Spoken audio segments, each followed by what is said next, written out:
ఈరోజు ప్రభు సెలవు ఇచ్చిన వాక్యం, దేవుని ప్రేమించు వారికి, ఆయన సంకల్పం చొప్పున పిలువబడిన వారికి మేలు కలుగుటకై సమస్తము సమకూడి జరుగుతున్నవని ఎరుగుదు.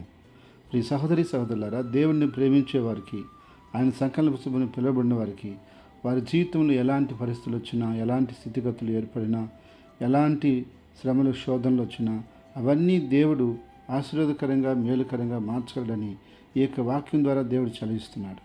సహోదరి సహోదరుడా, నువ్వు దేవుణ్ణి ప్రేమిస్తున్నట్లయితే, ఆయన సంకల్ప చొప్పున పిలువబడినట్లయితే, నీ జీవితంలో ఎదురైనటువంటి ప్రతి యొక్క శోధన, ప్రతి శ్రమ, ప్రతి పరిస్థితి, ప్రతి ఇరుకు, ప్రతి ఇబ్బంది, ప్రతి నిందలు, అవమానాలు అన్నీ కూడా ప్రభు యొక్క నామంలో నీకు, నీ కుటుంబానికి, నీ యొక్క జీవితంలో ఆశీర్వాదకరంగా మేలుకరంగా మారిపోతున్నాయి. దేవుడు సమకూర్చి అన్నిటినీ నీకు మేలు చేయబోతున్నాడు. అన్ని విషయాల్లో గొప్ప మేలు నువ్వు అనుభవించి వర్ధిల్లుదుగాక. ఆమేన్.